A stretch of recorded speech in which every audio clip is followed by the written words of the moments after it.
right, I believe the kicking horse, nice photo opportunity, is coming up here shortly. Here we go, the Kicking Horse River on our right. Beautiful. Flowing to the left. Gorgeous. Cathedral Creek.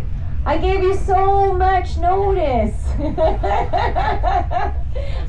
We moved, and we did start picking up pace here. Okay, so now that we're moving, we've got our Cathedral Crags, those unique peaks. Here we go, we've entered our first tunnel. Who thinks we're turning to the left? Who thinks we're turning to the right? Who's just gonna take my word for it and believe me that we're turning? Okay, so here's what's happening right now. The spiral tunnels were, again, the original big hill was at such a steep grade, we needed a solution. The solution came from an engineer in Switzerland. When we think of a spiral, we think of a spiral like that, like a spring. It's not exactly what's happening. What's happened here is we have entered into Mount Ogden. We are turning 226 degrees. Check my numbers as always. Yes, 226 degrees over ourselves. Okay, so it's kind of like a cursive L. So we've entered, we're turning, currently we're in a mountain that's millions of years old. We're turning 226 degrees and we're gonna exit 50 feet higher. I'm really bad at numbers. 50 feet higher than when we entered. And that is a safe allowable grade for a heavy locomotive or train. Now when the big hill was in operation, it was so unsafe. The first time a train actually descended the big hill, it was a tragedy. It detrained into the Kicking Horse River. The engineers were killed. 3 people died, so they knew they couldn't bring passengers. Their first transcontinental train across Canada down, so they had to detrain. Now, for those, remember the river was on our left? Okay, if you want a picture of the tracks that we entered on, you're gonna wanna make friends with your neighbors here on the right. You're gonna wanna get your cameras out, and you're gonna wanna sort of point them down. Okay, and we're gonna, yes, I just want you to get this photo, and then I'm gonna explain it a little more. So get your you're gonna point down. You're gonna point down, and it's gonna be essentially our 12 o'clock, because that's where we came from. So we're gonna see, it might make sense or it might just be more confusing.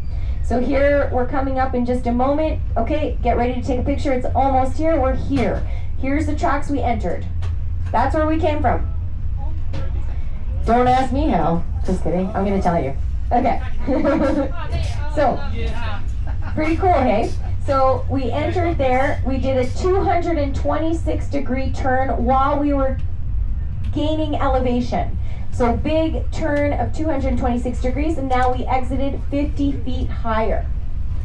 All right, so again, there is that etching inside the milepost newspaper on page 17. And now, remember where those were? Those were not on our right-hand side.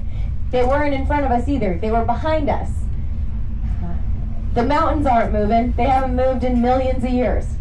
Okay, so we are now in between the 2 tunnels. So we're pulling essentially like a switchback. So we entered, we did 226 degrees around, we exited, we saw the track. We're kind of doing a switchback, and we're gonna enter another mountain, Mount Cathedral. And we're gonna turn 228 degrees and exit 56 feet higher.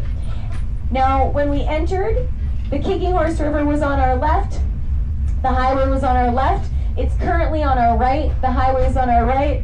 I don't know where it's gonna be when we, just kidding. Now, the reason they needed that solution is because it was so unsafe. It was supposed to be a temporary plan, the big hill, that stretch of track that was very steep. Temporary was 25 years. They had to detrain all the passengers at a lake at the top, known as Wapta Lake, we'll point it out.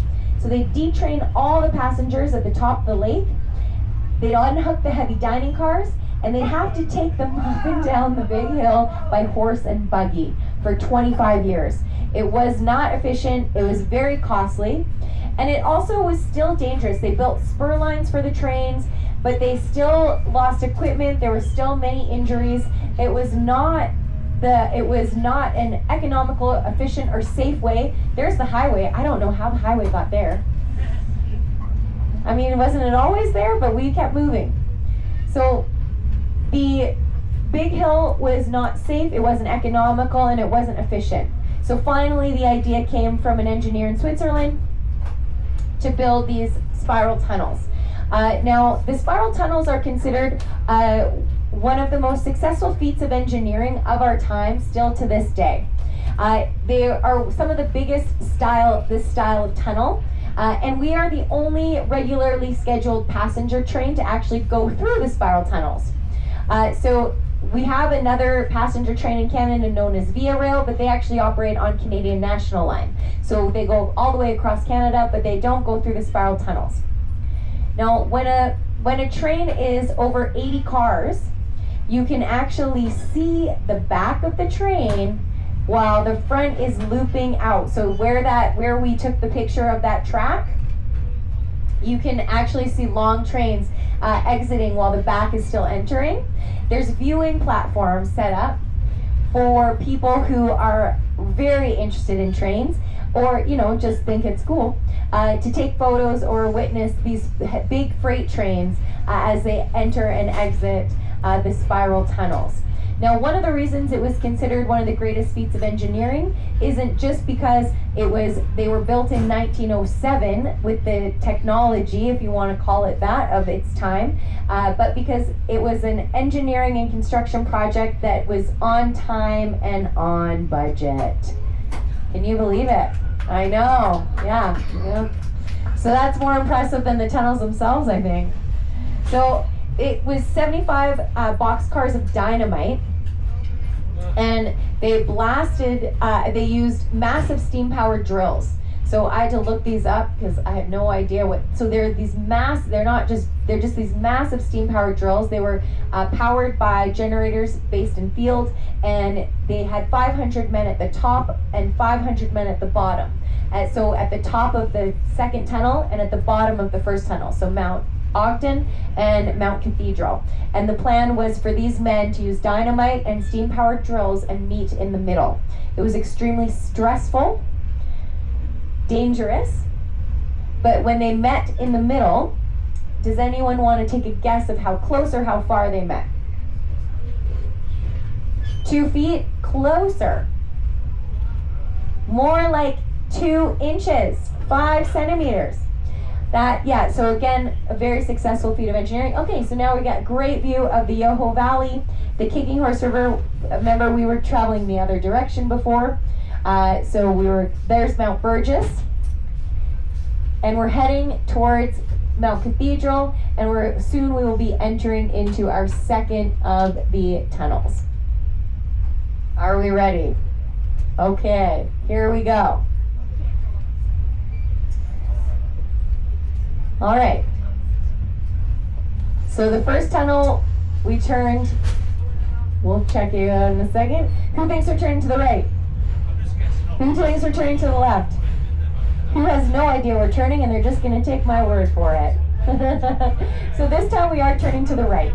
So the first time we turned to the left, right? Then we did that switchback, and now we're turning to the right. So now we're inside Mount Cathedral. Again, this mountain has been here for millions of years.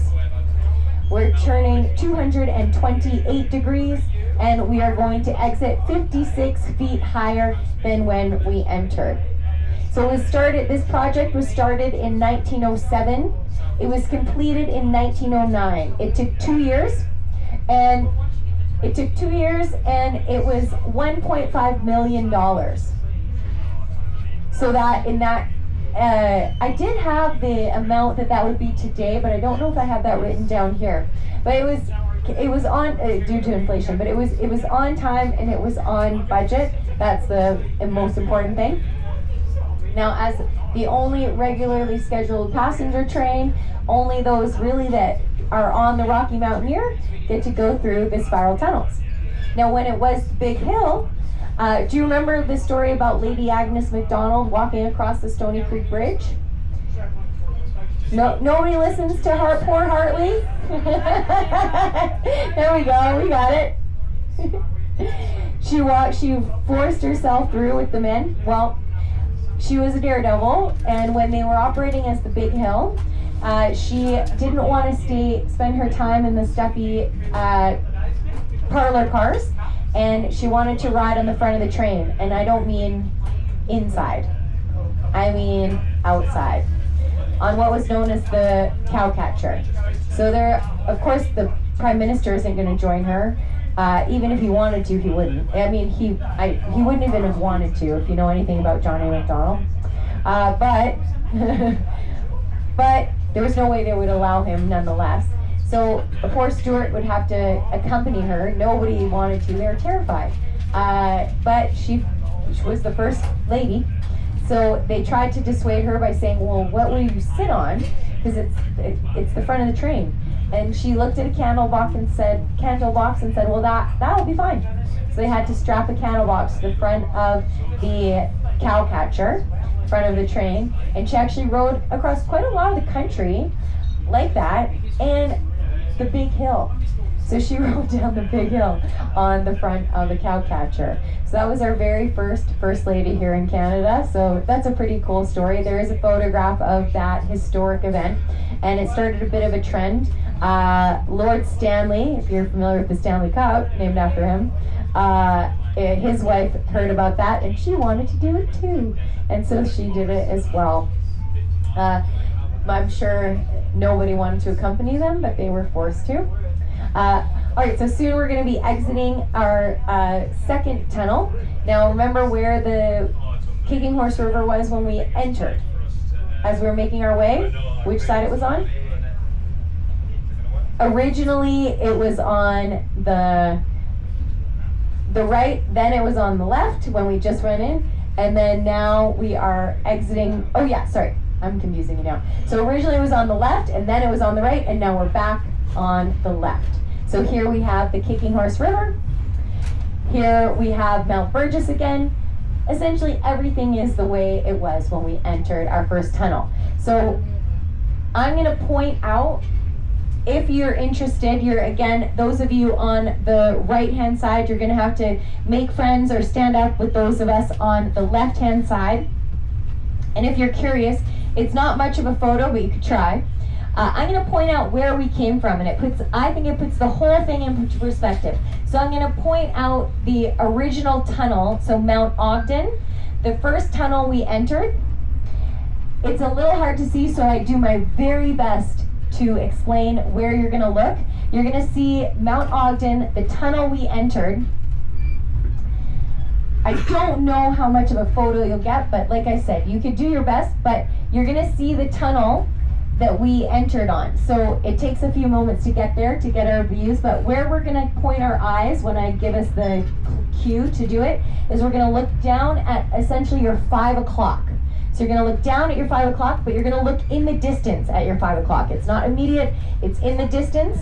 So you're going to look on your 5 o'clock, and you're going to look for a scar across the mountain, because that's where the track is. Because remember we did a loop, so we loop inside the mountain. So the track does a big circle outside and then goes inside the mountain. So you see a scar across the mountain because there's a break in the trees.